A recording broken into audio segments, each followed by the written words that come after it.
Assalamu alaikum. Кандайсыздар, туғандарым? Акылдуу болум келген жокко, бирок эскертип айткым келип турат да. Бул жака Англияга келе жатканда сигарет алганча келип, бул жака саткандар бар да, кымбатыраак сатайын деп, тыйын кылып алайын дейт. Ошолорго кайрылуум. Сиз бизнес кылып атасыз. Бирок бул дене бул аманат, Аллахтан берилген аманат да. Эртең биз аманат катары бул денени өткөрүп беребиз. Көз жумганыңыздачы, кандай өткөрүп бердик? Ал денелерибиз бардыгы өздөрү биздин оозубузга мөөр басылганда, сүйлөй албай алганда алар денелерибиз мындай сурак алынат да, алар жооп беришет да. Аны билесиздер. Тамеки кандай зыян экенин да билесиздер да. Сиздер алып келип сатып атасыздар башкаларга. Башкаларды уулап атасыздар да, акча кылып атасыздар. Бирок башкалардын ден соолугун бузуп атасыздар. Ошондойдон түшкөн акча арам деп алдымдар айтпаса да, бул арамга жакыныраак да. Анан ошондой акча, арамга жакын акча, бул берекелүү болбойт. Бир жерден плюс болсо, башка жактан минус кылып чыгарып кетет.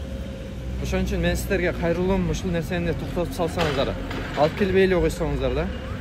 Анан бир тааныш адамдан дагы сурап калдым. Ал айтат, бир таанышым дейт. Аэропорттон ошондой бир тамеки деди, эсинен чыгып калды. Ушундай өткөрбөй коюптур аэропорттончу. Өткөрбөй коюптур дагы. Ошол немеси чамаданы калып кеттир, элестетиң. Ушундай эле рюкзак менен, бул жака келиптир да. Ал жерде кийимдери калды, тамак ашы калды, нелери калды, полный нерсеси кийимдер калып кетти да. Ошол кимге керек? Ошон үчүн сиздерге айтарым, туугандарым,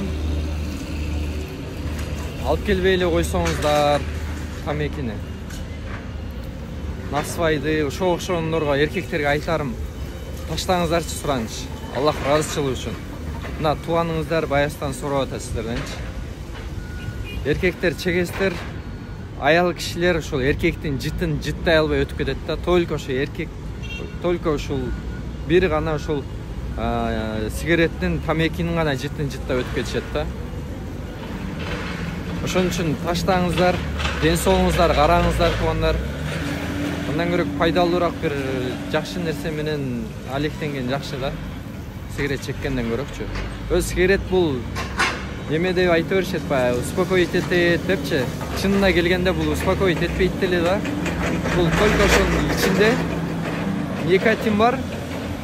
Ошол никотин эле баягы неме кыла берет, адамды мындай зависимый кыла берет. Болду ошол эле. Анан адамдын мээсинде ушундай калыптанып калат экен да. Мен азыр чексем буну, мен өзүм успокоить этип калам, мен тынчтанып калам деп ойлоп калат экен да. Ошол менен жүрө берет экен да, чегип элечи. Сасып жийиркеништүү. Мен мисалы ошондой адам жанында жийиркенем, отуруп алыпчы. Сиздер деле жийиркенсеңиздер, эгер жазып коюңуздар комментарийге. Жийиркенесиздерби, ошондой болуп жазып коюңуздар. Мен жийиркенем мисалы. Насвайды салып алат дагы, алып барып ар жерлерге түкүрөт. Шаарларда болсо, ошо шаарларда эшигин ачып алып туруп түкүрөт да. Өтө жаман нерсе. Отуругун келбейт ошондой. Насвай чеккен, анан сигарет чеккендин жанындачы капа болбоңуздар. Бул ачык сөз. Ошол туугандар. Ассаламу алейкум, тынч болуңуздар. Катуу тийсе кечиресиздер.